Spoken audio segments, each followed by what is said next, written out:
करतात ते त्यांना पण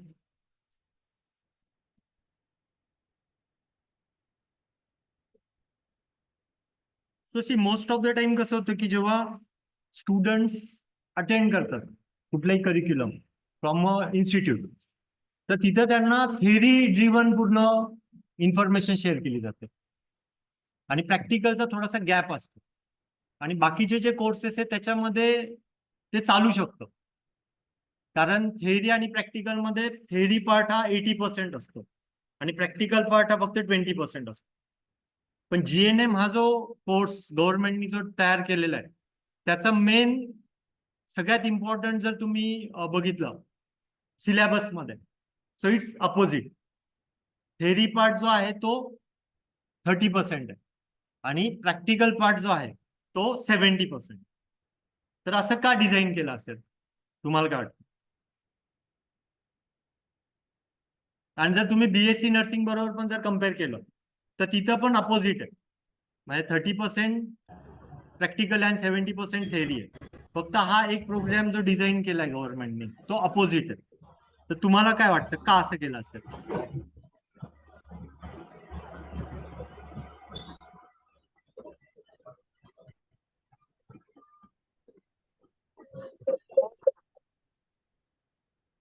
येस. येस.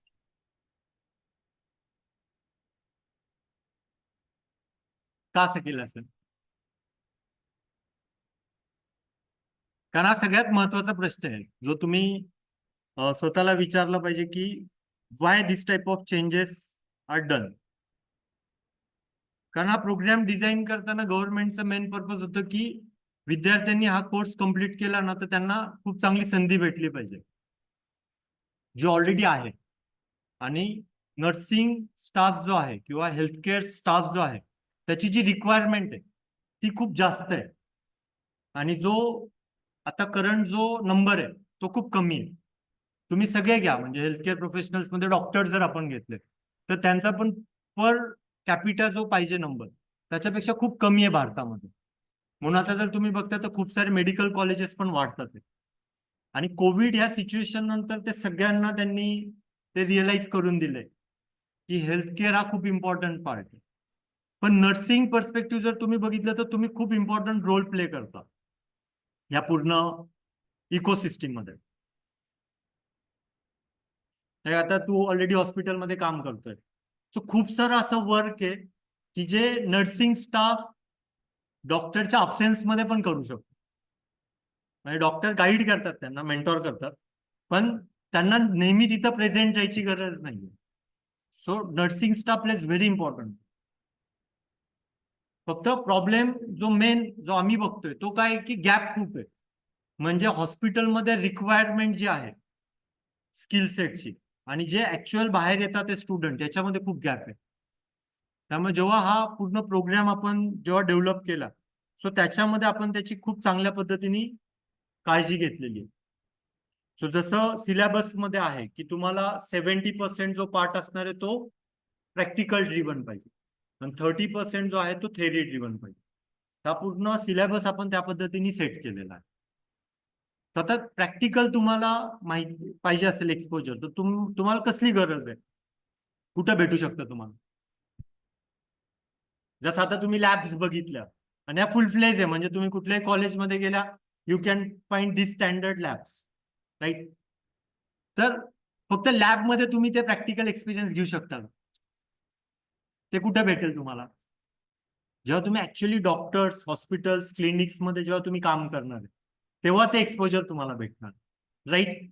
सो हा जेव्हा सिलेबस आम्ही डिझाईन केला तर त्याच्यामध्ये ती आम्ही फर्स्ट काळजी घेतलेली की तुमचा जो 70% प्रॅक्टिकल जे तुम्हाला एक्सपोजर भेटणार आहे ते ऑन फील्ड भेटणार आहे, कुठल्या तरी हॉस्पिटलमध्ये किंवा डॉक्टरांबरोबर क्लिनिक्समध्ये, तिथं तुम्हाला ती सगळं प्रॅक्टिकल एक्सपोजर भेटणार. तर जेव्हा आपण हा पूर्ण प्रोग्राम डिझाईन करतो त्याच्यामध्ये first that part is taken care. Now theory. आता थेअरी शिकवण्यासाठी खूप सारे options available. The best option जो आतापर्यंत लोकांना वाटत होता तो काय की तुम्ही इथं आला ऑफलाईन आणि नाव आता तुम्ही हे घेताय, राईट? पण आज क्लायमेटिक चेंजेस झाले तर खूप साऱ्या विद्यार्थ्यांनी कन्फर्म केलेलं की आम्ही येणार आहे, पण खूप कमी लोकांना ते येता आलं का, तर चॅलेंजेस आहे. पण आता त्या विद्यार्थ्यांना समजा आपण हा प्लॅटफॉर्म दिला की ते त्यांच्या घरी बसून पण हे बघू शकतात किंवा ही माहिती किंवा हे शिक्षण घेऊ शकतात, तर त्यांना फायदा होऊ शकतो त्याचा. तुम्हाला पण फायदा होऊ शकतो. समजा एखाद्या दिवशी तुम्हाला ऑफलाईन यायला नाही जमलं, so you can attend this virtually. आणि हे सगळं जे आहे हे ज्या मोठ्या इन्स्टिट्यूट्स आहेत फॉरेन कंट्रीजमध्ये, त्यांनी ज्या पद्धतीने डिझाईन केलेलं आहे, त्या पद्धतीने आपण हा प्रोग्राम डिझाईन केला. सो फक्त हे लाईव्ह नाहीये. आता असं झालं की तुम्हाला काहीतरी चॅलेंज आलं आणि तुम्ही लाईव्ह सेशन मिस केलं, तर बाहेर असं होतं का की तो सेशन परत घेतला जातो का कॉलेजमध्ये? का? तसं केलं तर कधी सिलेबस पूर्ण नाही होणार. पण आपण जो हा प्लॅटफॉर्म तयार केलेला आहे याच्यामध्ये तो सेशन तुम्हाला पूर्ण करिक्युलम अवेलेबल असतं. म्हणजे समजा आज तुम्हाला मी ही कन्सेप्ट शिकवली किंवा कुठल्या टीचर्सनी कन्सेप्ट शिकवली आणि तुम्हाला नाही समजली, तर तुम्ही क्लासरूम मध्ये एकदा किंवा दोनदाच विचारू शकता. पण या प्लॅटफॉर्मवरती तुम्ही तो सेशन जोपर्यंत तुम्हाला समजत नाहीये तोपर्यंत तुम्ही अटेंड करू शकता. So that is a very big advantage of technology. आणि हे खरं नव्हतं. कोविड पर्यंत कसं होतं की कोणाचा हा माइंडसेटच नव्हता. पण कोविड नंतर आता हे चेंजेस होतात. इव्हन स्कूल्स 2 वर्ष ऑनलाईन चाललेले आहेत. आणि ठीक आहे की 100% नाही, पण 50-60% रिझल्ट त्यांना भेटलेले आहेत. आणि ते 100% कधी आले असते जर त्यांनी ही पूर्ण टेक्नॉलॉजी अवेलेबल करून दिली असते विद्यार्थ्यांना, की तुम्हाला पाहिजे तेव्हा तो सेशन तुम्ही परत परत बघू शकता, तर 100 पेक्षा पण जास्त रिझल्ट आले. तर त्या पद्धतीने आपण पूर्ण डिझाईन केलेलं आहे. याच्यामध्ये जो प्रॅक्टिकल एक्सपोजर तुम्हाला भेटणार आहे, so we have already associated with top notch hospitals, की जिथं जाऊन तुम्ही ती पूर्ण जे प्रॅक्टिकल एक्सपोजर आहे ते तुम्ही घेऊ शकता. आणि काही तुझ्यासारखे विद्यार्थी आहेत की जे ऑलरेडी कुठेतरी असोसिएटेड आहे, so we will help you to take that exposure during that period. तर तो पण याच्यामध्ये ती फ्लेक्झिबिलिटी तुम्हाला प्रोव्हाइड केली जाणार. पण याचा अर्थ असा आहे का की कुठलाही त्याच्यामधला सिलेबस मधला पार्ट कमी झालेला आहे? नाही. सिलेबस मधला पार्ट हा जास्त असणार आहे, कमी नसणार आहे. डॉक्टर्स किती तास काम करतात जेव्हा ते स्टुडंट असतात तेव्हा? माहितीये? कोणी आहे तुमच्या आजूबाजूला जे डॉक्टर्स किंवा ना, आता तू हॉस्पिटलमध्ये आहे तर कसं वर्किंग असतं त्यांचं, किती तास काम करतात? 24 आवर्स. एखादी इमर्जन्सी आली आणि तुमच्या कॉल केला तर येतात ना ते, राईट? इव्हन त्यांचे जेव्हा तुम्ही जाऊन जर मेडिकल कॉलेजमध्ये बघितलं तर नाईट ड्युटीज असतात त्यांच्या. Literally they work for 24 hours. म्हणून त्यांना तो रिस्पेक्ट भेट. नाव तुम्ही जर या हेल्थकेअर प्रोफेशन मध्ये आहात आणि तुम्हाला पण तो जर रिस्पेक्ट हवा असेल तर तुम्ही कसं काम केलं पाहिजे? तुम्ही पण लिटरली अवेलेबल पाहिजे ना. पण असं होतं का? येस.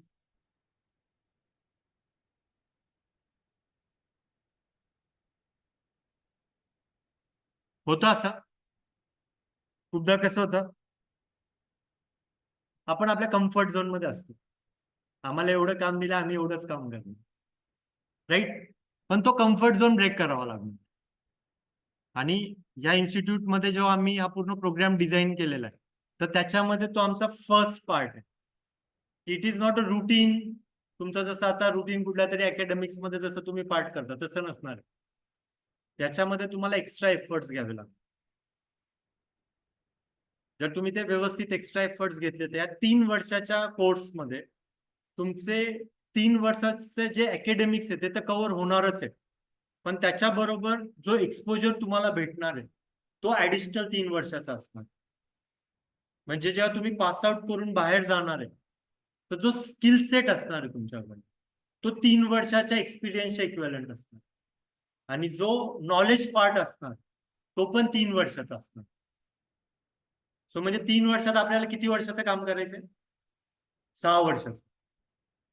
तर मग त्याच्यासाठी तो out of the box efforts घेण्याची तयारी आपली पाहिजे. आणि जर ती तयारी असेल then only this institute is a right institute for you. नाहीतर जर तुम्ही म्हटलं की नाही मला फक्त ते एक्झाम्स पास करायचे आहेत, then this is not a right institute. So you must be prepared की तुम्हाला 6 इयर्सचं काम 3 वर्षात करायचंय. जर तसं करायचं असेल तर रोज आपल्याला किती वेळ काम करावं? कारण रुटीन मध्ये 8 तासाचं असतं कॉलेज, तर इथं किती तासाचं पाहिजे? डबल 16 तास. पण कमीत कमी 12 तास तरी आपण काम केलं पाहिजे. तर त्या पद्धतीने आपण सिलेबस डिझाईन केलं. You should be ready to have at least 12 hours of investment every day. त्याच्यानंतर सेकंड सगळ्यात मोठी अपॉर्च्युनिटी कुठे आहे नर्सिंग स्टाफची माहिती आहे तुम्हाला? फॉरेन कंट्रीज मध्ये खूप स्कोप आहे आणि भारतीय नर्सेसला खूप व्हॅल्यू आहे. सो त्या गोष्टी पण आपण आपल्या सिलेबसमध्ये इन्कॉर्पोरेट करणार आहे in the form of foreign languages. तर तुम्ही समजा आता तुम्ही 3 वर्ष कंप्लीट केले, त्याच्यानंतर तुम्ही विचार केला की मला लँग्वेजेस शिकायचे आहेत, then you need to spend another 1 or 2 years to learn that languages. पण जर आपण ते या सिलेबसमध्येच राईट वे इन्कॉर्पोरेट केले तर तुम्ही हे सायमल्टेनियसली शिकू शकता. सो या सगळ्या गोष्टी आपण याच्यामध्ये प्लॅन करतोय. थोडासा वेगळा विचार आहे कारण एक ट्रॅडिशनल पद्धतीमधनं आम्ही कोणीच आलेलो नाही. आम्ही सगळे इंडस्ट्रीमधनं अकॅडमिक्स मध्ये चाललो, ज्याची आज सगळ्यात जास्त गरज आहे. राईट? कारण खूपदा कसं होतं अकॅडमिक्स मधनं लोक विचार करतात इंडस्ट्रीचा आणि ते त्यांना खूपदा मिसमॅच होऊन जातं. कारण इंडस्ट्रीची रिक्वायरमेंट आहे की 100च्या स्पीडनी पळलं पाहिजे आणि अकॅडमिक्सचे कितीच्या स्पीडनी पळतात ते 10च्या स्पीडनी. त्यामुळे तो खूप मोठी गॅप तयार झाली. सो आपण ह्या जे मा जिजाऊ जीएनएम नर्सिंग इन्स्टिट्यूट आहे तर आपण प्रयत्न करतोय ती गॅप जर आपण कमी करू शकलो तर, जर तो थोडासा स्पीड आपण वाढवला, 100च्या स्पीडनी नाही जाऊ शकत पण ऍटलीस्ट 50च्या स्पीडनी तर नक्कीच जाऊ शकतो आपण. तर तो स्पीड वाढवण्याचा आपला प्रयत्न असणार आणि त्याच्यासाठी डेफिनेटली जे आपले स्टाफ आहे, जे तुमचे टीचर्स असणार आहे, दे आर ऑल्सो प्रिपेअर्ड. कारण जेव्हा त्यांना पण आम्ही ऑनबोर्ड केलं तर त्यांना हे सगळं सांगितलेलं. तर काही जे टीचर्स होते त्यांनी इंटरव्ह्यू दिले, हे ऐकलं आणि ते निघून गेले. काही स्टुडंट्स पण आहेत की त्यांना जेव्हा समजलं की एवढं काम करायचंय, so they were not ready. त्यामुळं we have also told them की नो इश्यूज. कारण जर आपल्याला या स्पीडनी जर जायचं असेल तर सगळ्यांची इन्व्हॉल्वमेंट लागणार आहे त्याच्यामध्ये. इन्स्टिट्यूटची पण इन्व्हॉल्वमेंट लागणार आहे, जे इन्स्टिट्यूटचे टीचर्स आहेत त्यांची पण इन्व्हॉल्वमेंट लागणार आहे आणि जे स्टुडंट्स आहेत तुमच्यासारखे त्यांची पण इन्व्हॉल्वमेंट लागणार. सो त्या पद्धतीने आपण हे तयार करतोय. तुम्हाला वाटतंय जर असं केलं तर डेफिनेटली फायदा होऊ शकतो. राईट? सो त्या पद्धतीने आपण एक डिझाईन करतोय. अँड जे तुम्हाला टीचिंगसाठी येणार आहे तर नर्सिंग पूर्ण स्टाफ तर आहेच आपल्याकडे, पण त्याच्याबरोबरच खूप सारे डॉक्टर्स पण आहेत किंवा सायकोलॉजिस्ट पण आहेत की जे तुम्हाला त्यांच्या फील्डचं जे एक्सपर्ट विजडम आहे ते तुम्हाला ते पास ऑन करणार. So that will be part of this entire programme and you will learn directly from the expert. Along with we have best teachers and all the external experts from that field. तर तसं आपण ते collaborate करतो. So थोडीशी जे academics आहे किंवा जे स्टाफ रिलेटेड ज्या गोष्टी आहेत, so I will request our principal ma'am. But before that I will like to invite doctor Monika More. She is a founder of this. त्यांनी लाईक हेल्थकेअर इंडस्ट्रीमध्ये खूप साऱ्या वेगवेगळ्या पोझिशन मध्ये काम केलेलं आणि कोविडची जी टफ सिच्युएशन होती त्याच्यामध्ये शी वर्क इन YCM, जे PCMC मधलं गव्हर्नमेंट हॉस्पिटल आहे. तर तुम्ही अंडरस्टँड करू शकता तिथं दिवस रात्र त्या कोविड पेशंटला त्यांनी एक नवीन जीवदान दिलेलं आहे. आणि त्याच्यानंतर जेव्हा ते जे डायबिटीस मुक्त भारत अभियान जो प्रोग्राम आहे त्याच्यामध्ये ऍज अ कन्सल्टंट जेव्हा त्यांनी काम चालू केलं, सो त्यांचं एक ड्रीम होतं की या पद्धतीची एक इन्स्टिट्यूट हवी ज्याच्यामध्ये आपण लेटेस्ट विजडम आपण स्टुडंट्सला देऊ शकतो. सो त्याच्यासाठी त्यांनी हे इनिशिएटिव्ह घेतलंय. So please help me welcome doctor Monika More ma'am.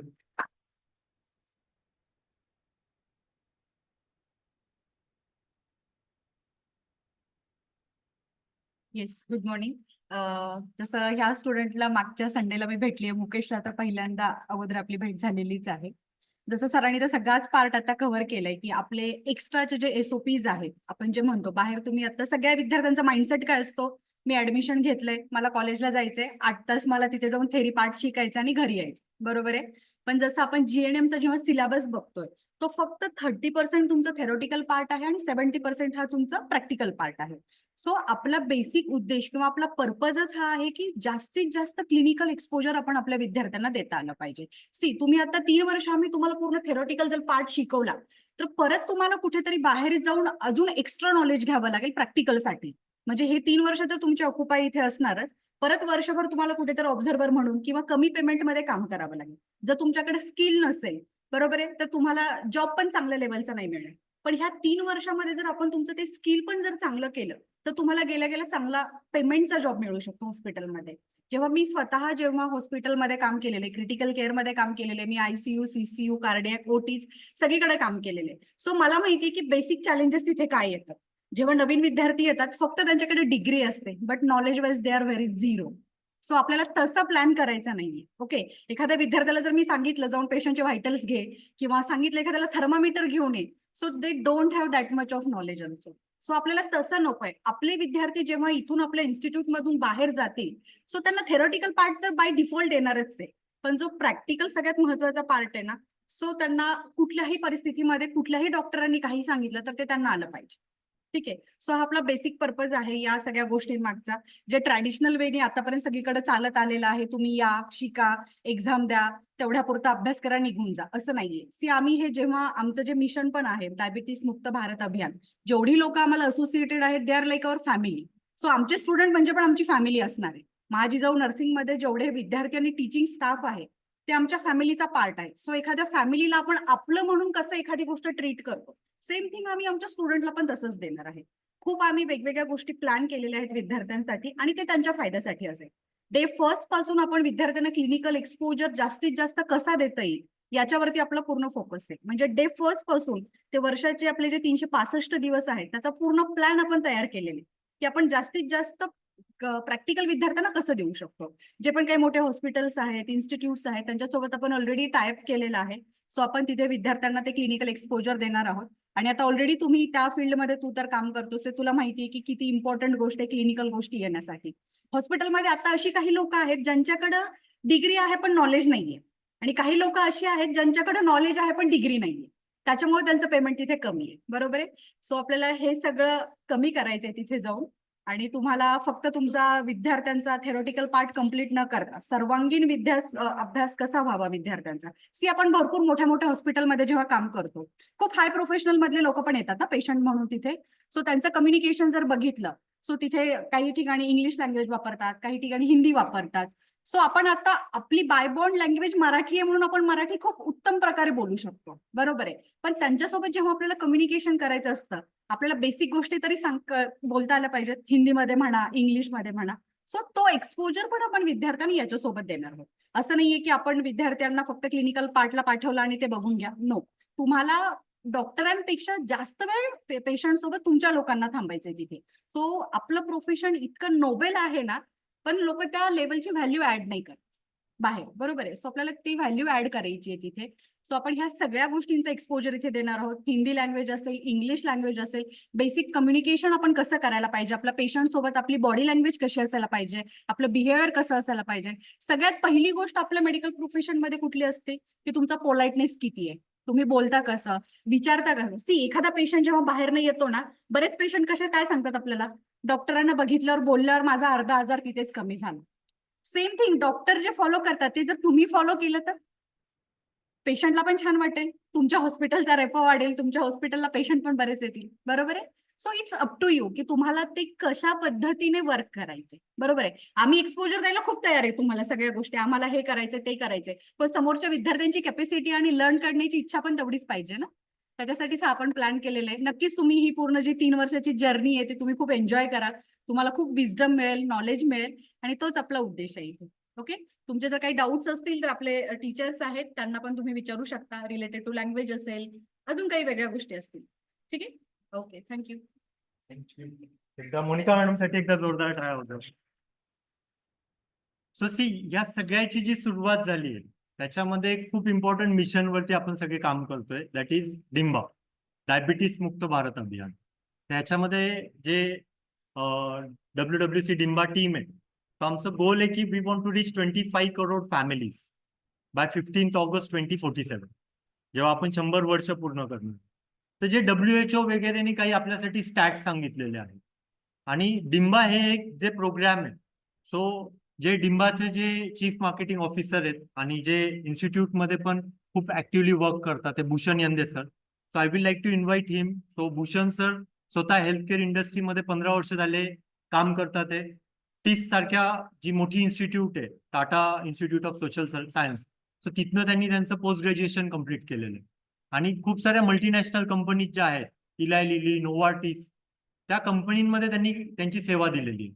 तर जेव्हा ते नोवार्टिस मध्ये होते, 2 युरोपियन कॉन्टिनेंट ते कव्हर करायचे, आणि तिथनं त्यांनी हे जे डिंबा मिशन आहे त्याच्यावरती ते खूप ऍक्टिव्हली वर्क करतात. So I will like to invite Bhushan sir to know tell about what is Dimba and what is relation of Maa Jijau with Dimba. So please.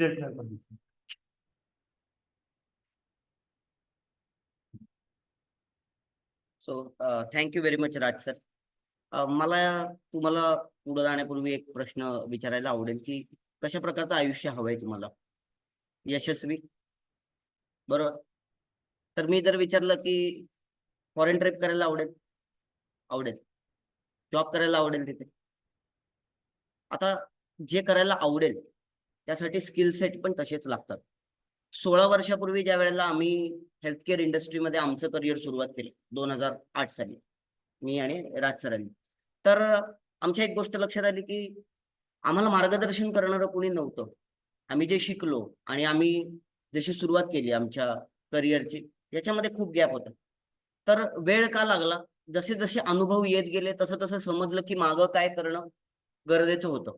मग ज्या वेळेला मा जिजाऊ GNM नर्सिंग इन्स्टिट्यूट सुरू करण्याचं स्वप्न बघितलं गेलं, तर त्यात एक गोष्ट अशी होती की जे अडथळे विद्यार्थी म्हणून आपल्याला आले, जे मार्गदर्शन आपल्याला त्यावेळेला मिळालं नाही. कारण बऱ्याच वेळेला असं होतं की योग्य वेळेला जर ते मिळालं असतं तर वेळ वाचतो तुमचा त्यातून, आणि त्याच्यामध्ये मग तुम्हाला करिअर वाईज खूप चांगल्या संधी योग्य वेळेला समजतात आणि तुम्ही तुमच्या करिअरमध्ये पटकन पुढे जाता. तुम्ही बघितलं असेल की बरीच किंवा काही थोडीच जी अशी लोक असतात जी त्यांच्या कमी वयामध्ये खूप चांगल्या गोष्टी अचीव्ह करतात, बरोबर. तर हे का शक्य होतं? तर आपल्या सोबत असलेली मार्गदर्शक मंडळी, त्यांचं ज्ञान आणि आपण कोणाच्या संगतीत राहतो ते. तर तुम्ही पण आता ज्या वेळेला या सगळ्या गोष्टींचा विचार कराल तर एक गोष्ट नक्की लक्षात ठेवा की तुम्ही एकटे नाहीये. तुमच्या सोबत हेल्थकेअर इंडस्ट्री मधली अशी एक एक्सपर्ट टीम आहे जी स्वतः आधी त्या इंडस्ट्रीमध्ये काम केलेली. आता माझा जर अनुभव तुम्ही बघाल तर मी बिल मेलिंडा गेट्स फाउंडेशन सोबत बिहारमध्ये राहून आलेलो. म्हणजे जेव्हा गंगा नदीला पूर येतो आणि रस्ते बंद होतात, तर इकडनं डॉक्टर पलीकडच्या बाजूला जाऊ नाही शकत. तिथं आज पण अशीच परिस्थिती, दवाखाने कमी आहेत. तर जोपर्यंत पाणी जात नाही तोपर्यंत वाट बघावी लागते, मग होडीतनं जावं लागतं. आता मला सांगा, अशा परिस्थितीमध्ये पलीकडच्या पेशंटचं काय होत असेल? माहिती नाही आपल्याला, त्यांच्या जीवावर बेतलं तर. पण जर अशा परिस्थितीपासनं ते मग एक तुम्हाला इंटरनॅशनल एक्सपोजर हवा असेल तर तुम्हाला स्किल सेट कसा बिल्ड करायला लागेल. आता यांचंच उदाहरण जर आपण घेतलं तर ते आता ऑलरेडी एक प्रकारचं काम करतात, पण त्यांचं स्वप्न आहे की यातनं करिअर पुढच्या लेवलला घेऊन जायला पाहिजे. तर त्यासाठी पहिल्या पायरीवरनं मला जर जायचं 10व्या पायरीला, तर मध्ये किती आहेत? 9. तर त्या 9 पायऱ्या चढणं गरजेचं आहे, बरोबर. पण चढताना जर तुमच्यासोबत अशा एका मार्गदर्शकाचा हात किंवा बोट असेल जो ऑलरेडी त्या 10व्या पायरीवर आहे आणि त्याला माहिती आहे की वरती येताना तुमचा वेळ कसा वाचवायचा, तर तुमच्यासाठी ते फायद्याचं ठरेल का? तर आपला जो नर्सिंग स्टाफ आहे किंवा जे एक्सपर्ट आहेत आपले, जे प्रिन्सिपल मॅडम आहेत आणि बाकी, ते तुम्हाला डेफिनेटली मदत करणार आहेच. सोबतच इंडस्ट्रीमध्ये आज सुद्धा काम करणारी आणि याच्या आधी काम केलेली एक एक्सपर्ट लोकांची अशी टीम आहे जी तुम्हाला करिअरच्या दृष्टीने मार्गदर्शन करेल. करेक्ट. मेकॅनिक तुम्ही बघितलंय का कधी की पुस्तक वाचून गाडी रिपेअर केली आहे त्यांनी? त्याच्यासाठी गाडीला हात लावावा लागतो. तर जसं सरांनी सांगितलं की जोपर्यंत आपण फील्डमध्ये जाऊन त्या गोष्टी शिकणार नाही, कारण आपला जो मेन कोर्स आहे हा सगळा पेशंट केअरचा आहे, तर जास्तीत जास्त वेळ आपण कुठं राहणं अपेक्षित आहे? म्हणजे सचिन तेंडुलकर घरामध्ये असता तर तो क्रिकेट खेळू शकला असता का? तो जास्त वेळ प्रॅक्टिसला बाहेर असायचा आणि रेस्टसाठी तो घरामध्ये यायचा. तर जसं सर म्हणाले की हे आज जर आपण समजून घेतलं तर तुम्ही ज्या वेळेला सोबत काम कराल ना, तर तुमच्या सोबत अशी किती अनुभव असलेली लोकांची आणि तज्ञांची टीम आहे, थोडंसं आपण ते समजून घेऊ. आणि हे सगळं गरजेचं काय आहे, कारण ज्या वेळेला तुम्ही तुमच्या करिअरचे निर्णय घ्याल ना, त्यावेळेला तुम्हाला आजच समजलं पाहिजे की 3 वर्षानंतर जेव्हा तुम्ही पास आउट व्हाल, तिथं विचार करण्याची वेळ नाही आली पाहिजे की मी या क्षेत्रात जाऊ का मी त्या क्षेत्रात जाऊ, मला फॉरेनला जायला पाहिजे होतं, मग मी 3 वर्ष याचा विचार का नाही केला.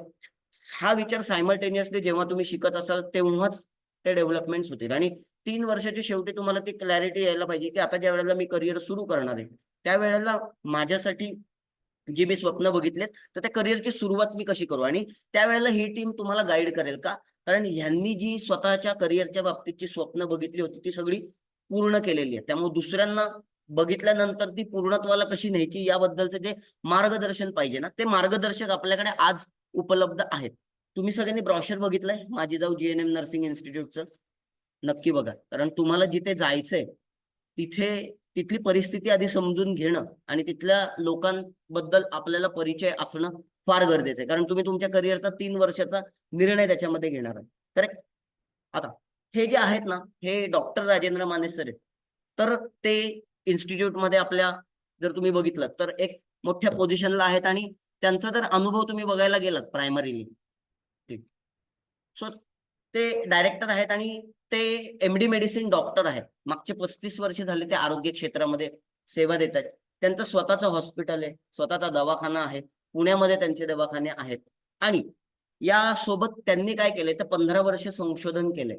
भारतीय लोकांची बदललेली जीवनशैली, आहार पद्धती आणि समाजाला आपण एक आरोग्यदायी जीवन जगण्यासाठी कसं प्रवृत्त करू शकतो याचा 1000 पेक्षा जास्त पुस्तकांचा अभ्यास केला. सी प्रॅक्टिकली आपण इथे जेवढे लोक बसलोय, आपण तरी 1000 पुस्तकं वाचू शकतो का, हा पहिला प्रश्न. हो, हे उत्तर आलं जरी कोणाला, किती वर्ष लागतील? अवघड आहे उत्तर द्यायला. पण जर अशी व्यक्ती आपल्या सोबत असेल ज्यांनी हे सगळं केलंय आणि ते रेडीमेड तुम्हाला नॉलेज समोर देणार असेल आणि तुम्ही ज्या वेळेला त्यांच्या मार्गदर्शनाखाली असाल, तर तुमचं करिअर कसं ग्रो होईल ना. कारण ऑलरेडी एक प्रतिष्ठित डॉक्टर आणि यांना आत्ताच 2024चा डॉक्टर BC रॉय सेवारत्न पुरस्कार मिळाला, ज्यामध्ये 500 डॉक्टरांच्या उपस्थितीमध्ये त्यांना हा पुरस्कार मिळालाय. आणि त्यावेळेला त्यांच्यासोबत पद्मविभूषण मिळालेले डॉक्टर पण होते, जे त्या पुरस्काराचे मानकरी होऊ शकले असते. पण ज्या पद्धतीने डॉक्टर माने सरांनी त्यांचं करिअर डेव्हलप केलं, स्वतःचं संशोधन केलं, 12,000 पेक्षा जास्त कुटुंबांना त्यांनी मदत केली, की उद्या जाऊन तुमच्या कुटुंबामध्ये कुठली आरोग्याची गंभीर समस्या यायला नको. हे असे मार्गदर्शक जर तुमच्यासोबत असतील, ते ज्यावेळेला तुमच्या करिअर बिल्डिंग मध्ये त्यांचा एक्सपर्ट म्हणून रोल प्ले करतील, तर तुम्हाला त्याची मदत होईल. निर्णय घेताना गोष्टी समजतील, विचारांमध्ये स्पष्टता येईल. आज तुम्ही ज्या वेळेला नर्सिंगकडे बघता, तर बऱ्याच वेळेला लोकांना थोड्या संधी माहिती असतात, की बेसिकली त्या संधी ज्या आहेत त्या स्टाफ नर्सिंगचे रिलेटेड आहेत, ऍडमिन, हेड नर्स, याच्या पलीकडे सुद्धा नर्सिंगमध्ये खूप संधी आहेत. पण हे सांगेल कोण तुम्हाला? ज्यांनी स्वतःचं हॉस्पिटल चालवलेलं आहे, त्यांना माहिती की नर्सिंगची रिक्वायरमेंट कुठे, कशा पद्धतीने आणि किती तीव्रतेने. करेक्ट? तर ते आपले हेड मेंटर असणार आहेत या केसमध्ये. तर तुम्ही त्यांचा प्रोफाईल सुद्धा चेक करा युट्यूब वरती, त्याच्यानंतर लिंक्डइन वरती, तुम्हाला इन्स्टिट्यूटच्या ब्रॉशर मध्ये सुद्धा मिळेल. ठीक आहे? तर हे एक आपले यांच्याकडनं आपल्याला ते बहुमूल्य मार्गदर्शन मिळू शकेल, जेणेकरून तुम्हाला करिअर बिल्डिंगच्या दृष्टिकोनातून त्याचा फायदा होईल. दुसरं, जसं मोनिका मॅडम स्वतः आहेत, आता तुम्ही बघितलं कोविडमध्ये आपण सगळे घरी होतो, डॉक्टर कुठे होते? त्यांच्या घराबाहेर. तर ज्यांनी स्वतः अशा बिकट परिस्थितीमध्ये जीव घेण्या वातावरणामध्ये समाजासाठी बहुमूल्य योगदान दिलंय, अशी लोक जर तुमच्यासाठी उपलब्ध राहिली, तर तुमच्या करिअरसाठी ते किती महत्वाचं आणि मोलाचं मार्गदर्शन करू शकते. करेक्ट? राज सर एक व्यावसायिक म्हणून आणि एक मार्गदर्शक म्हणून त्यांनी खूप विद्यार्थ्यांना करिअरच्या आधीच, म्हणजे विद्यार्थी असतानापासून, तर आमच्याकडे एक इंटर्नशिपचा प्रोग्राम आहे, ज्याच्यामध्ये आम्हाला ज्या अडचणी आल्या त्या फार्मसीच्या स्टुडंटला आणि इतर काम करणाऱ्या क्षेत्रात काम करणाऱ्या, आरोग्य क्षेत्रात काम करणाऱ्या स्टुडंटला यायला नको, म्हणून ते फर्स्ट इयर पासूनच त्यांच्या बरोबर काम करतात. का? 4 वर्षानंतर जर समजलं तर 4 वर्ष काय केलं हा प्रश्न यायला नको म्हणून, तर वेळ वाचेल आपला त्या केसमध्ये. आणि त्यांच्या अनुभवाचा तुम्ही नक्की फायदा घ्या, कारण entrepreneurship development institute of India, ते सर्टिफाईड ट्रेनर आहेत, जिथे मोठ्या मोठ्या उद्योजकांना ट्रेनिंग देण्याचं काम केलं जातं आणि ते करतात. तर तुम्हाला हे असे ट्रेनर्स वेगवेगळ्या बॅकग्राऊंडचे उपलब्ध राहतील. कुणी डॉक्टर बॅकग्राऊंडचा आहे, कुणी पॅरामेडिक बॅकग्राऊंडचा आहे, कुणी एक उद्योग क्षेत्रामधला आहे, जेणेकरून करिअरच्या वेगवेगळ्या संधी तुमच्या सोबत कायम आणि वेळेनुसार येत जातील. मी पण आहेच आहे, माझ्या करिअर बद्दल मी बोललोच, पण या एक एक गोष्ट काम करताना अशी लक्षात आली की या क्षेत्रामध्ये कुशल मनुष्यबळ, स्किल मॅन पॉवर ज्याला आपण म्हणतो, याची बरीच कमतरता आहे. आणि मा जिजाऊ GNM नर्सेस इन्स्टिट्यूटच्या निमित्तानं आमचा हा प्रयत्न आहे की समाजाला आम्ही आमचे जे विद्यार्थी देऊ ते पुढे त्यांच्या क्षेत्रामध्ये अशा पद्धतीने अग्रेसर होतील की ते संस्थेचं नाव तर काढतीलच, सोबत ते स्वतः एक ब्रँड असतील. तुम्ही एक इंडिव्हिज्युअल हेल्थ मेंटर असाल समाजासाठी, जेणेकरून लोक तुमच्याकडे बघून आरोग्याचे धडे घेतील आणि त्यांचं आरोग्य कसं असावं त्यासाठी तुमच्याकडे एक एक्सपर्ट किंवा विशेषज्ञ म्हणून बघतील. ठीक आहे, तर ह्याच्यामध्ये आपल्याकडे वेगवेगळ्या बॅकग्राऊंडचे तज्ज्ञ आहेत. तुम्ही हे नक्की ह्याचा अभ्यास करा व्यवस्थित, कारण आपण जिथे जाणार आहोत त्याची पूर्ण माहिती असणं फार गरजेचं आहे. जसं माने सरांबद्दल मी बोललो, तर अलका मॅडम ज्या आहेत त्या स्वतः सोनोलॉजिस्ट आहेत, त्यांना सुद्धा 33 वर्षांचा अनुभव आहे. त्या अनुष्का मॅडम तुम्ही बघितलं तर त्या DNB आहेत, म्हणजे MBBS MD BJ मेडिकलच्या गोल्ड मेडलिस्ट आहेत त्या. त्यानंतर 3 वर्ष अनुभव आहेत त्यांना. सोबत निलेश कदम सर आहेत, डॉक्टर संतोष लोळगे सर आहेत. तर तुमच्या सोबत काम करणारी ही जी मंडळी आहे ती पॅरामेडिक सोबत मेडिकल फील्ड मध्ये काम करणारी सुद्धा तज्ञांची टीम आहे आणि तुम्ही याची नक्की नोंद ठेवावी. तर मी आता इथेच थांबतो, कारण जसा जसा आपला पुढे संपर्क होईल किंवा जशी जशी संधी मिळेल, तुम्ही जर निर्णय घेतलात आणि आपल्याला सोबत काम करण्याची संधी मिळाली, तर विद्यार्थ्यांच्या दृष्टिकोनातून सर्वांगीण विकास साध्य करण्यासाठी एक कुशल मनुष्यबळ समाजाला देताना विद्यार्थ्यांना पैलू पाडताना कुठल्या कुठल्या गोष्टींची आवश्यकता, म्हणजे इन्स्टिट्यूट म्हणून आमच्याही जबाबदाऱ्या आहेत, सोबत तुम्ही ज्या वेळेला हे सगळं ज्ञान घ्याल तर तुमच्या पण त्या जबाबदाऱ्या आहेत आणि एक सोबत आपण हे कसं चांगल्या पद्धतीने विकसित करू शकतो, हा एक तो प्रामाणिक प्रयत्न. Can I have a big round of applause for Bhushan sir? तशा खूप साऱ्या गोष्टी आहेत ज्या ऑलरेडी तुमच्या बरोबर शेअर केलेल्या आहेत. तुम्ही ऑलरेडी डिसिजन पण घेतलाय आणि जे विद्यार्थी लाईव्ह अटेंड करतात ते जर तुम्ही डिसिजन नाही घेतलाय तर डेफिनेटली या सगळ्या गोष्टींचा विचार करून तुम्ही डिसिजन घेऊ शकता. आता जे आपले प्रिन्सिपल मॅडम आहेत त्यांच्याबद्दल मी थोडंसं तुम्हाला सांगेल. कोमल राऊत मॅडम आहेत. सो त्यांनी BSc केलेलं आहे, त्याच्यानंतर MSc पण त्यांचं झालेलं आहे आणि खूप चांगला त्यांना अकॅडमिक्सचा खूप चांगला एक्सपिरियन्स आहे. सो 4.5 वर्षापेक्षा जास्त त्यांनी काम केलेलं आहे संगमनेरकर सरांची जी नर्सिंग इन्स्टिट्यूट होती तिथे. त्याच्यानंतर त्यांनी 1 वर्ष काम केलेलं आहे गिरिराज नर्सिंग स्कूल जे आहे त्याच्यामध्ये, आणि खूप चांगल्या पद्धतीने अकॅडमिक्स रिलेटेड त्यांनी तुमच्यासाठी खूप साऱ्या ऑलरेडी गोष्टी तयार केलेल्या आहेत. तर मी त्यांना इन्व्हाइट करेल, सो त्या तुमच्या बरोबर शेअर करतील की तुमचा वे फॉरवर्ड कसा असणार आहे. So please help welcome Komal madam. अजून जोरदार टाळ्या. Good morning all. Thank you sir for giving me this opportunity. आपलं ऑलरेडी डिस्कशन वरती झालंच होतं की का नर्सिंग करायचं, हो ना. पहिला पॉइंट हा की नर्सिंग का केलं. तुम्हाला विचारलं, बरेच सारे तुमच्याकडनं आन्सर्स आले. सो मी का नर्सिंग केलं, तर प्रत्येकाचा एम काय असतो, नर्सिंग म्हणजे पेमेंट मिळायला पाहिजे, चांगली सॅलरी मिळाली पाहिजे, हो ना. हाच एम ठेवून आलोय. आमच्या जनरेशनचे लोक थोडं थिंक वेगळं करायचे की सेवा करायला मिळेल, त्याच्यानंतर लोकांमध्ये जाता येईल, काहीतरी समाजामध्ये करू शकतो. तुमचा थिंकिंग काय आहे, पेमेंट मिळालं पाहिजे, हो ना. सो माझं थिंकिंग असं नव्हतं. ऍक्च्युली मी नर्सिंग केलं ते घरच्यांच्या मुळे केलं.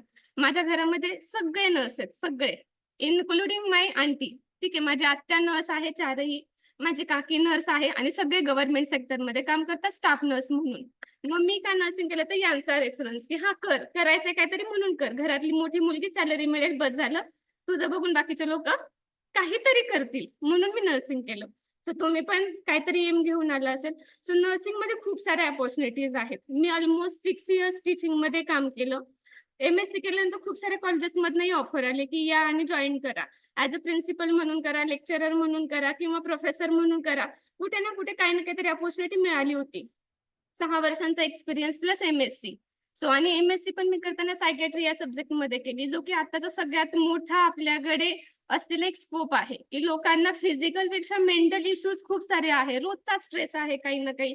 सो अपॉर्च्युनिटी मिळायला खूप साऱ्या गोष्टी होत्या. सो माझी जाऊ इन्स्टिट्यूट का सिलेक्ट केलं मी, तर माझा पर्सनल ओपिनियन, मी एवढ्या ठिकाणी काम केलं, सगळीकडे जे होतं फिजिकल, जसं राज सर बोलले किंवा भूषण सर बोलले की कंपनी कशी करतो आपण, आपल्या सोबत कोण काम करतं हे जास्त मॅटर करतो ना. सो मी जिथे काम केलं ते लोक कसे होते की हा फिजिकली एवढे आवर्स आम्हाला बोर्डाने ठरवून दिलेत. आपलं MSB पेनी अंडर येतं, महाराष्ट्र स्टेट बोर्ड आहे आपला. सो एवढे आवर्स यांनी ठरवून दिलेत की थ्योरी मला एवढे तास शिकवायची, ह्या सब्जेक्टची शिकवायची आहे. ठीक आहे. सो त्यानंतर मग प्रॅक्टिकलचं काय. सो प्रॅक्टिकलसाठी आपण जर बाहेर गेलो तर कुठेतरी 10, 15 किंवा 50, मॅक्स 50 बेडेड पर्यंत तुम्हाला एक्सपिरियन्स मिळेल. पण इथे वेगळं आहे. इथे आपण ऑलमोस्ट मोर दॅन 12 पेक्षा जास्त हॉस्पिटल्स आपल्याकडे आहे जिथे तुम्हाला आपण पाठवणार आहोत, आणि ते 100 बेडेड आहेत हॉस्पिटल्स. ठीक आहे. मल्टी स्पेशालिटी आहे. सो माझ्या जाऊमध्ये हा एक एक्सपिरियन्स तुमच्या बरोबर मलाही मिळणार आहे, म्हणून मी हे सिलेक्ट केलं. दुसरी गोष्ट, सगळीकडे येतात, लेक्चर्स घेतात आणि जातात. जसं मी मगाशी याला बोलले, तो बोलला मॅम मराठी का इंग्लिश, इंग्लिश असेल तर मला नाही करायचं. आणि असे रिॲक्शन, एक्सप्रेशन्स असेच होते याचे की नाही बाबा तू दोन्ही लँग्वेज मध्ये करतो. तो बोलला नाही मला मराठीत चांगलं वाटेल. मी काय बोलले, मराठी नाही तू 2 महिन्यांनी बोलशील की मॅडम इंग्लिश सोपं आहे, मराठी नकोय मला. हो ना. सो मराठी इंग्लिश दोन्ही आपण इथे ऑप्शन्स देत आहोत, हे बाहेर तुम्हाला भेटणार नाही. तिसरा गोष्ट म्हणजे आपण, तुम्हाला जर पावसामुळे नाही यायला भेटलं, आजारी पडले तुम्ही, घरामध्ये कोणतरी आजारी पडलं, काहीतरी इश्यू होतो आपल्याकडे, महिन्यातून एकदा तरी इश्यू येईल, आणि स्टुडंट मेंटॅलिटी जाऊन तिथे शिकण्यापेक्षा मी घरीच बसतो. हो ना. बरोबर. सो मग इथे आपण प्लॅटफॉर्म ओपन करून दिला की तुम्ही इथे नाही येऊ शकत तर तुम्ही घरी बसून अटेंड करा, आम्ही तुम्हाला लिंक देतो. ठीक आहे. तिसरा पॉइंट की आपण नाही जमत आहे मला, त्यावेळी माझं नेटवर्कच प्रॉब्लेम झालं, माझ्याकडे लाईटच गेला, माझा मोबाईलच चार्ज नव्हता, काही ना काहीतरी ऑप्शन्स, खूप सारे रिझन्स असतील, ऑनलाईन लेक्चर्स अटेंड केलेत.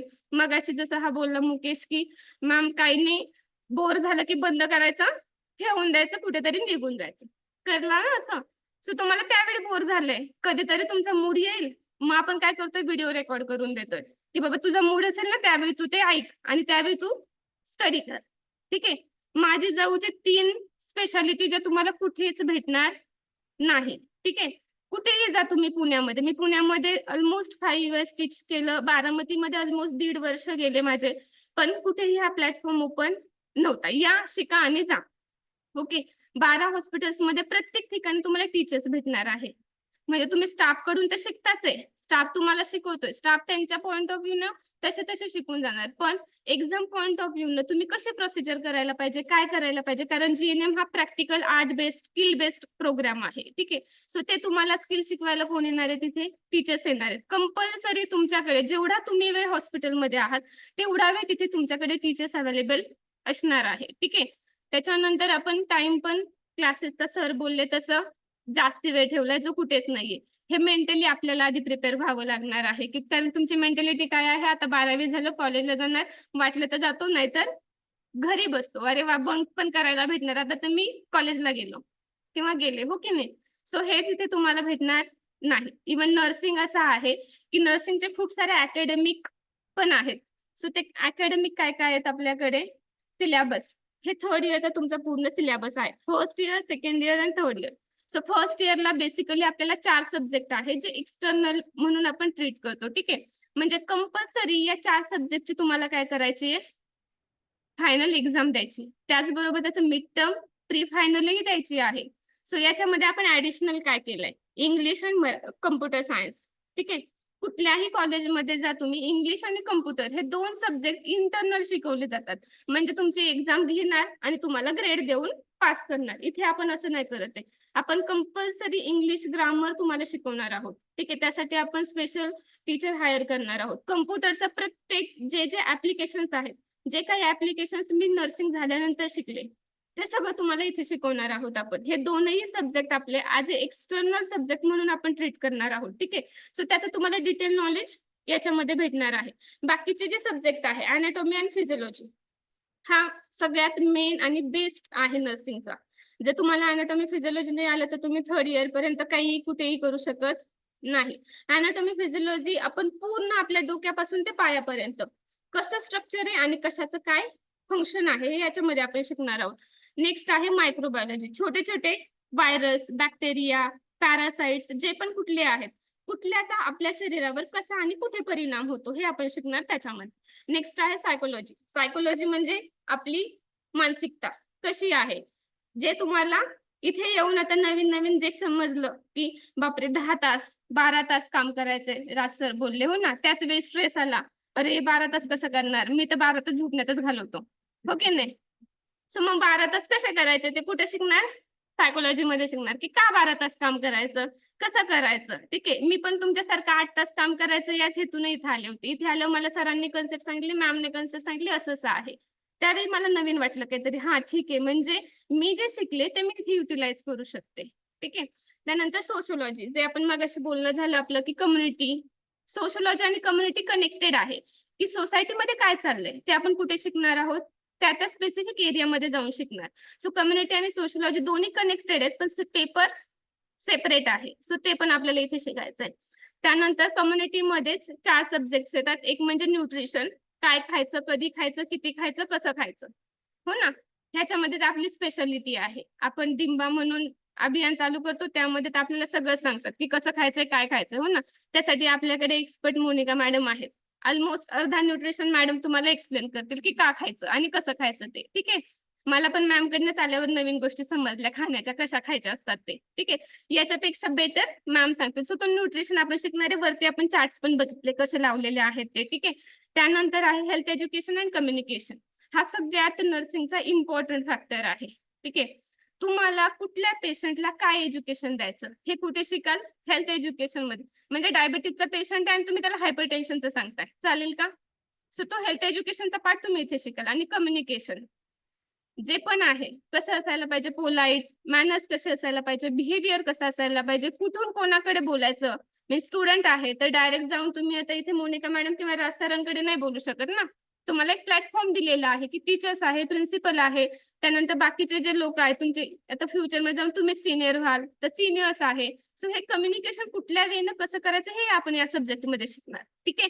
त्याच्यानंतर इंग्लिश कम्प्युटर आपला झाला. नेक्स्ट आहे एन्व्हायरमेंटल हायजीन. एन्व्हायरमेंटल हायजीन म्हणजे काय? आजूबाजूचा परिसर कसा ठेवायचा, का तो आपण पाणी कसं प्यायला पाहिजे, म्हणजे हे आपल्याला शिकायची गरज नाहीये, पण तुम्ही कम्युनिटीमध्ये गेल्या लोकांना सांगणं गरजेचं आहे ना, की पाणी किती वेळा पिलं पाहिजे, कसं पिलं पाहिजे, कुठून पिलं पाहिजे, कुठल्या ठिकाणचं आलं पाहिजे. सेम यातला एक एक पॉइंट जो आहे तो आपण याच्यामध्ये शिकणार आहोत. ठीक आहे. नेक्स्ट आहे सेकंड इयर. सेकंड इयर हा स्पेशालिटीचा सब्जेक्ट आहे. ओके. म्हणजे फ्युचरमध्ये जाऊन जर तुम्हाला MSc करायचा प्लॅन असेल किंवा BSc करायचा प्लॅन असेल, तर मग अशीच तुम्ही बोलले की मॅम BSc कुठे करायचं, आपलं कॉलेज आहे का BScचं, हो ना. PB करायचा ऑलमोस्ट तिघांचाही प्लॅन आहे जे इथे आले. सो मग पुढे जाऊन MSc करायचं, तर या 4 सब्जेक्ट मध्ये कुठला सब्जेक्ट घ्यायचा हे आपण सेकंड इयरला शिकणार आहोत. मेडिकल सर्जिकल म्हणजे काय? आपल्या शरीरामध्ये जे जे आजूबाजूचे आजार आहेत, जसं डायबिटीज, हायपरटेन्शन, थायरॉइड किंवा कम्युनिकेबल डिसीजेस, सर्दी, खोकला, ताप, हे सगळं आपण मेडिकल सर्जिकल मध्ये शिकणार. प्लस सर्जरीज पण त्याच्यामध्ये शिकणार, की सर्जरी जर झालं तर आपण कसं पुढे जाऊन ट्रीटमेंट देणार आहोत ते. ओके. त्याच्यानंतर नेक्स्ट आहे मेंटल हेल्थ नर्सिंग, जे की म्हणजे सायकॅट्री. ओके. की कुठले कुठले वेड्यांचे आजार होऊ शकतात. आपण रस्त्याने बघतो ना, खूप सारे वेडे लोक फिरत असतात. आपण त्यांना काय म्हणतो? वेडे आहे. म्हणजे काय करणार? वेड्यासारखेच करणार, दगड मारणार किंवा अजून काहीतरी अब्युजिंग वर्ड्स यूज करणार, असंच बोलतो ना. सो तेवढंच म्हणजे सायकॅट्री नाहीये, तेवढा एकच आजार नाहीये. याच्यामध्ये नंबर ऑफ डिसीजेस आहेत, म्हणजे मोर दॅन 100.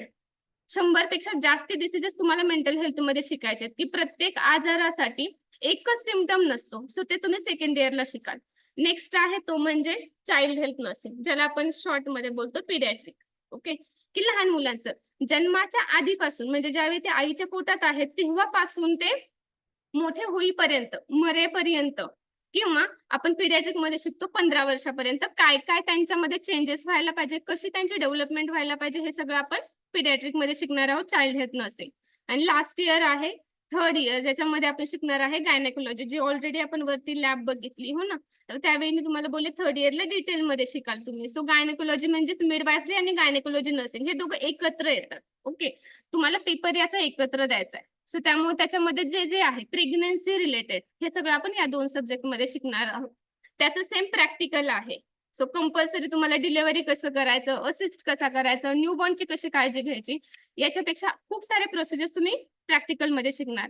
नेक्स्ट आहे कम्युनिटी हेल्थ नर्सिंग, जो फर्स्ट इयरला आपण शिकतो त्याचा सेकंड पार्ट इथे आपण शिकतो. म्हणजे जे नॅशनल हेल्थ प्रोग्राम्स आहेत सगळे, टीबीचा आहे, डायबिटीजचा आहे, मलेरियाचा आहे, सो सगळे नॅशनल हेल्थ प्रोग्राम्स आपण सेकंड इयर म्हणजे थर्ड इयरला कम्युनिटी सेकंड मध्ये शिकणार आहोत, की या प्रोग्राम वरती गव्हर्नमेंट काय काय काम करतं. ओके, त्याच्यानंतर कमिटीज कुठल्या कुठल्या असतात हे आपण थर्ड इयरला शिकणार आहोत. आणि याच्यामध्ये अजून एक मिस झालेला आहे नर्सिंग ऍडमिनिस्ट्रेशन आणि रिसर्च. ओके, नर्सिंग ऍडमिनिस्ट्रेशन आणि रिसर्च काय आहे, तर जे तुम्ही आता कॉलेज लेवलला पीबी केल्यानंतर टीचर म्हणून येणार ना, बरेच सारे लोक माझ्यासारखे असतील की मला टीचिंगच करायचंय, मला हॉस्पिटलला स्टाफ नर्स नाही करायचंय, सो टीचिंग करायचंय. तर मग टीचिंग म्हणजे फक्त शिकवणच नाही, बाकीचा अकॅडमिक पण येतो ना, की स्टुडंटला कसं हँडल करायचं, त्यांचे कुठले कुठले डॉक्युमेंट्स असायला पाहिजे, त्यांची ऍडमिशन प्रोसिजर काय असणार आहे, बोर्डामध्ये काय काय कामं असतात, हे सगळं आपण नर्सिंग ऍडमिनिस्ट्रेशन मध्ये शिकणार. सगळं कॉलेज आणि हॉस्पिटल रिलेटेड जेवढे पण काही अकॅडमिक असेल, ऍडमिनचं काम जे असेल, जे स्टाफ नर्स रिलेटेड किंवा टीचर्स रिलेटेड नसणार आहे, पण तेही आपल्याला इथे शिकायचं आहे. आणि रिसर्च म्हणजे काय, तर तो पण आपला एक्सटर्नल सब्जेक्ट आहे, त्याची तुम्हाला एक्झाम द्यावी लागते थर्ड इयरला. रिसर्च म्हणजे काय, की एक स्पेसिफिक टॉपिक घ्यायचा, त्यावरती आपल्या एरियामधल्या पूर्ण लोकांचा स्टडी कलेक्ट करून आपण आपला रिसर्च फॉर्म करायचा. ठीक आहे, ज्यावेळी माझं येईल मी तुम्हाला सॅम्पल म्हणून एक, ज्यावेळी ऍडमिशन होईल तुमचं 15 दिवसामध्ये माझं पब्लिश होऊन येईल, मग मी तुम्हाला दाखवेल की कसं असतं रिसर्चचं. ठीक आहे, म्हणजे तुम्हाला तोही एक्सपिरियन्स इथे करायला भेटेल. बाकी कुठल्या कॉलेजेसमध्ये कोणी दाखवत नाही, तो पण आपण इथे दाखवणार आहोत, की माझं पब्लिश झालं की 15 दिवसात मी तुम्हाला दाखवून देईल की कसं असतं रिसर्च. सो तो रिसर्च पण आपल्याला करायचा आहे. ठीक आहे, मग हे सगळं आपण कुठे शिकणार आहोत, थर्ड इयर मध्ये शिकणार आहोत. पण याच्यामध्ये हे सब्जेक्ट वेगवेगळे आहे, पण फर्स्ट इयरला जे शिकलात ते तुम्हाला आयुष्यभर लक्षात ठेवायचंय. त्यासाठी आपण व्हिडिओज देतो, ते लाईफ टाइम तुमच्या मोबाईलमध्ये किंवा लॅपटॉपमध्ये असायला पाहिजे. म्हणजे कॉलेज सुटलं, 3 वर्ष झाले, आता अभ्यास पण बंद, असं नको. हो ना, 3 वर्षांनी परत बघा. आम्ही म्हणणार नाही की आमचा व्हिडिओज का वापस बघताय. हो ना, आम्ही परत परत तुम्हाला ऍक्सेस देतोय, तर तुम्ही आयुष्यभर ते व्हिडिओज तुमच्या जवळ ठेवू शकता आणि बघू शकता. ओके, त्याच्यानंतर लर्निंग एक्सपिरियन्स कसा असणार आहे आपला. सो लर्निंग एक्सपिरियन्स मध्ये आपण आधीच बोललो, जीएनएम हा प्रॅक्टिकल बेस, स्किल बेस आहे. तुमच्याकडे किती कला आहे त्याच्यावरती तुम्ही जीएनएम ठरवता. बीएससी सारखं नाहीये. बीएससी ला काय असतं, 30% प्रॅक्टिकल करा, हॉस्पिटलमध्ये वाटलं तर काम करा, नाही तर थेअरी शिका आणि घरी जा. ओके, तुमच्याकडे असं ऑप्शन नाहीये. तुम्हाला काय करायचंय, थेअरी जास्त शिकायची आहे. मग याच्यामध्ये लर्निंग एक्सपिरियन्स मध्ये आपण काय देतो, हे तर सगळंच कॉलेज देतं. ओके, प्रॅक्टिकलला सगळेच पाठवतात. आपण काय वेगळं करतो, तर इथे आपण अब्रॉड लँग्वेज यूज करतोय. जसं मगाशी हा बोलला की मॅम मी अब्रॉडला जाण्याचा विचार करतोय, हो ना. सो सगळ्यात बेस्ट प्लॅटफॉर्म आहे. आपल्याकडे खूप सारे लँग्वेजेस आपण शिकवणार आहोत. अब्रॉडचे जे एक्झाम्स आहे, ओईटी, IELTS वगैरे, हे सगळं आपण तुमचं आतापासूनच प्रिपरेशन स्टार्ट करणार आहोत. त्यामध्ये काय असतं, लर्निंग असतं. फक्त इंग्लिश तुम्हाला व्यवस्थित आलं पाहिजे, स्किल तुमच्याकडे व्यवस्थित असले पाहिजे, ते आपण आता फर्स्ट इयर पासूनच तुम्हाला शिकवतोय. हा आपला लर्निंग एक्सपिरियन्स सगळ्यांपेक्षा वेगळा आहे, जो पुण्यामध्ये तुम्हाला कुठेच भेटणार नाही. ठीक आहे, सो तो आपण इथे घेणार आहोत. त्याच्यानंतर अक्रेडिएशन कोणाचं आहे आपल्याला, म्हणजे आपल्याला परमिशन कोणाकोणाची मिळाली आहे. सो कंपल्सरी, जसं मगाशी पण आपलं वरती डिस्कशन झालं, 2-3 कॉलेजेसचे तुम्ही नावं सांगितले, मॅम इथे बीएससी ला मी घेणार होतो किंवा घेणार होते, पण मॅम माझं असं झालं तसं झालं. हो ना, पण का अक्रेडिएशन का महत्वाचं असतं, तुम्ही कुठेही नर्सिंग करू शकता असं काही नाही, पण ज्यावेळी तुमचा मेन एम आहे पेमेंटचा, सो त्यासाठी अक्रेडिएशन महत्वाचं आहे. जर तुम्ही डीम युनिव्हर्सिटीमध्ये केलं कुठल्याही, ओके, तुम्हाला जर गव्हर्नमेंटला लागायचंय, म्हणजे मला महाराष्ट्र गव्हर्नमेंटचं आपल्या पुण्यामध्ये हॉस्पिटल आहे ससून, ओके, किंवा डिस्ट्रिक्टचं आहे औंधला जिल्हा रुग्णालय, किंवा मंचरला आहे उपजिल्हा रुग्णालय. सो अशा ठिकाणी मला काम करायचंय, किंवा कॉर्पोरेशनला काम करायचंय. कॉर्पोरेशनचं कसं आहे की कॉन्ट्रॅक्ट बेसिसवरती घेतात, तर तो ऑप्शन तर पहिल्या दिवसापासूनच मी सांगेल स्टुडंटना फॉलोच करायला नको. ठीक आहे, आपले एम्स पण हाय असायला पाहिजे. अब्रॉडला जायचंय, सेंट्रल गव्हर्नमेंटला लागायचंय, स्टेट गव्हर्नमेंटला लागायचंय. हो ना, कॉर्पोरेशन काही कोणीही करू शकतं. सो हा आपला एम असायला पाहिजे मोठा. मग अक्रेडिशनचा काय फरक पडतो, तुम्ही जर डीम युनिव्हर्सिटी मधनं केलेलं असेल, ओके, तर तुम्हाला डीम युनिव्हर्सिटीमध्ये 90% मार्क्स आहेत. पण तेच जर तुम्ही महाराष्ट्र स्टेट बोर्डामध्ये किंवा महाराष्ट्र नर्सिंग काउन्सिलमध्ये किंवा MUHS मध्ये शिकलेला असाल आणि तुम्हाला 60% मार्क्स आहेत, तरी पण रेफरन्स हा तुम्हाला दिला जातो. आणि ते अक्रेडिएशन आपल्याकडे बोर्डाचं अक्रेडिएशन आहे, की कुठेही जा तुम्ही जगामध्ये किंवा तुम्ही भारतामध्ये कुठेही जा, तुम्हाला जर मार्क्स असतील तर तुम्हाला प्रायोरिटी दिली जाणार आहे, जी बाहेर कुठे भेटली जाणार नाही. डीम मध्ये गेला तर तुम्हाला स्टेट गव्हर्नमेंटला कोणी रेफरन्स देणार नाही. ठीक आहे. म्हणजे कितीतरी असे स्टेट गव्हर्नमेंटचे आहे जे लागतात. DMER मध्ये ससून सारख्या ठिकाणी त्यांचं सिलेक्शन होतं. पण ज्यावेळी त्यांचा रिझ्यूम बघितला जातो, त्यांचे डॉक्युमेंटेशन बघितलं जातं, ते रिजेक्ट होतात. की तू डीम मधनं शिकलाय. तुझ्याकडे महाराष्ट्राचं काहीच नाहीये. सो मग तिथेच ते रिजेक्ट होतात. सो आपल्याकडे हा ऑप्शन नाहीये. आपल्याला महाराष्ट्राचीच परमिशन आहे, त्यामुळे आपण महाराष्ट्रात कुठेही जॉब करू शकतो. सो हे ॲक्रिडिटेशन पण आहे. म्हणून हे सगळ्यात आपण काय करतोय, सगळ्यात जास्ती चांगल्या प्रकारचे स्टँडर्ड फॉर्म करून आपण इन्स्टिट्यूट चालू केलंय. सो जे ऑनलाईन ऐकतात, ऍडमिशन घेतलं नसेल तरी कन्फर्म करा आणि आपलं सीट बुक करा. कारण माझी जाऊ माझ्या दृष्टिकोनातून तरी सगळ्यात बेस्ट आहे, जे तुम्हाला नंबर ऑफ फॅसिलिटीज देत आहे. Okay, thank you. एकदा जोरदार टाळ्या वाजवूया आपण मॅडम साठी. येस, काही विद्यार्थी लेट आलेत किंवा लेट जॉईन झालेले आहेत, तर you can see the premises, तुम्ही बघू शकता. त्याच्यानंतर हे जे सेशन आहे, तर दॅट इज अ ब्युटी, की बघा आता हे 2 विद्यार्थी आहेत, ह्या दोघांचा पूर्ण मिस झाला असता, पण आता मिस होणार आहे का? नाही, because we have a facility where they can go and see this again. किंवा तुमच्या आता काही फ्रेंड्स असतील समजा, तर काही ऍडमिशन्स अजून बाकी आहे. If you want to connect to your friends, definitely we will share this link with you. You can share to your friends. म्हणजे जर तुमचा ग्रुप असेल तर तुम्हाला अजून शिकण्यामध्ये मजा येऊ शकते. सो आणि आपण जसं आता हे तर मॅडमनी सगळं तुम्हाला थेरोटिकल आणि आपल्याला अकॅडमिक्स रिलेटेड काय करायचं हे खूप डिटेल सांगितलं. पण त्याच्या व्यतिरिक्त जसं आपण खूप अजून वेगळ्या फन ऍक्टिव्हिटीज पण तुमच्यासाठी प्लॅन केलेल्या आहेत, म्हणजे ज्याच्यामधनं तुमचं सोशल आणि मेंटल प्रिपरेशन चांगलं व्हायला पाहिजे. बरोबर आहे, आपण तेच शिकून बोर होतो. स्टुडंट आम्हालाही कंटाळा येतो दररोज पेशंट बघून, बरोबर आहे. पण सेम थिंग विद्यार्थ्यांच्या बाबतीत पण होतं. सो आपण जसं परफॉर्मर ऑफ द मंथ असतं, की तुम्ही या मंथ मध्ये कुठल्या विद्यार्थ्यांनी बेस्ट काम केलंय किंवा तुमचं डेडिकेशन किती आहे, तुमचा प्रेझेन्स किती आहे, तुम्ही स्वतःला किती डेडिकेट केले त्या कामासाठी, त्याच्यानुसार पण आपण प्रत्येक महिन्याला आपल्याकडनं एक अप्रिसिएशन लेटर मिळेल सगळ्या विद्यार्थ्यांसाठी. आपण बेस्ट 5 विद्यार्थी काढणार आहोत दर महिन्याला. मग ते त्यांचं फेलिसिएशन असेल, प्रत्येक महिन्याचं आपण आपल्या कॉलेजमध्ये सेलिब्रेट करणार आहोत. सी, तुम्ही बाहेर जो माइंडसेट घेऊन आला होतात ना, की असं असं आहे, तसं काहीच नसणार आहे. तुम्ही खूप एन्जॉय कराल ह्या सगळ्या गोष्टी. तुमचं जसं मॅडमनी सरांनी सांगितलं, की फक्त आपण थेरोटिकल पार्ट हा आपला कन्सर्न नाही, ऑल ओव्हर तुमची पर्सनॅलिटी डेव्हलप झाली पाहिजे. तुम्ही कुठेही गेलात, कुठेही आपण म्हणतो ना, कुठल्याही डिपार्टमेंटला टाकलं, कुठे जरी तुम्हाला टाकलं, तर तुम्ही तिथे सगळं स्किल सेट तुमच्याकडे ते असायला पाहिजे. Okay, yes, thank you.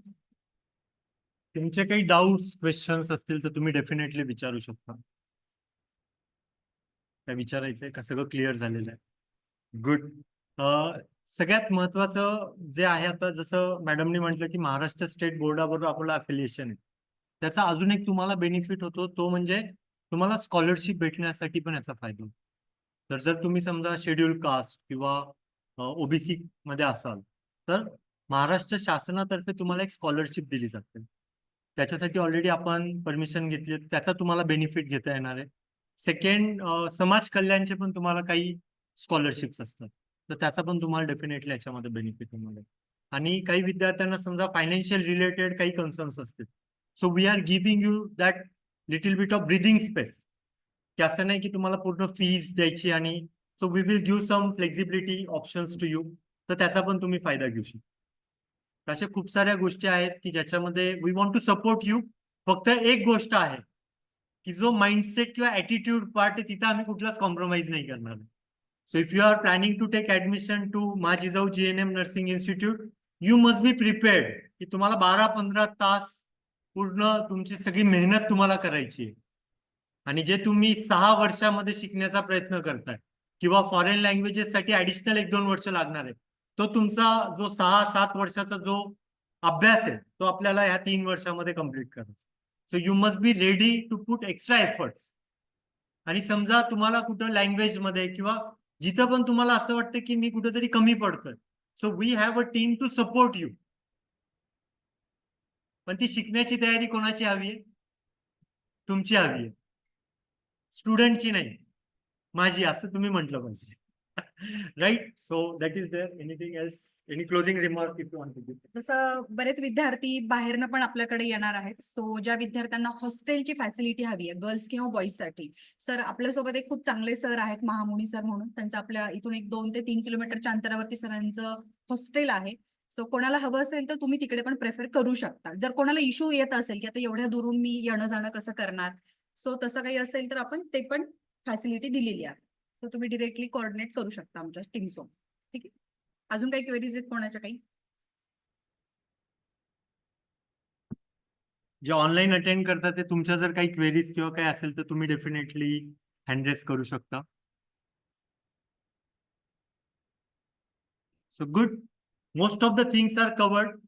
So our college will start from August first week, and we will give you entire schedule as per your you can say जर तुम्ही ऑलरेडी कुठे असोसिएटेड आहात तर we will design that schedule accordingly.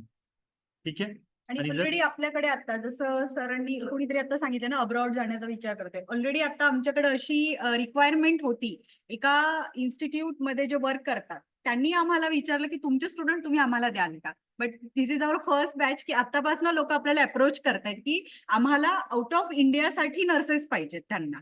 Okay, so तुम्ही आतापासून ते plan ठेवा. तुमचं एम तुम्ही जेवढं मोठं ठेवाल ना तेवढ्या त्या दिशेने तुम्ही वाटचाल करता. तुमचं एमच छोटे आहे तर माणूस एफर्ट्स पण खूप कमी घेतात. बरोबर आहे. माझं एम आहे फक्त मला पुण्यातल्या पुण्यात जॉब करायचे. आपण त्याच माइंडसेटनी काम करतो. पण माझं स्वप्न आहे की मला बाहेर इंडियाच्या बाहेर जाऊन पण काम करायचंय आणि लोक आपल्याला रेडी आहेत घेण्यासाठी. फक्त आपण आपल्या स्वतःला तिथे डेडिकेट करायचंय. सो तुम्ही जर तसा प्लॅन करत असाल तर आपण त्या सगळ्या गोष्टी तुम्हाला प्रोव्हाइड करणार आहोत. लँग्वेज पासून तर आपण सगळंच देणार. ठीक आहे. ठीक आहे. जे उशिरा आलेले विद्यार्थी आहेत त्यांना परत एकदा we will show the premises तर तुम्ही बघू शकता. जे ऑनलाईन अटेंड करतात ते तुम्हाला जर वाटलं सो या कमिंग वीक मध्ये पण टुडे वी कॅन अंडरस्टँड की थोडं क्लायमेट चेंज झाल्यामुळे तुम्हाला जमलं नाही ऑफलाईन यायला. So if you plan to visit definitely you can come and visit the centre.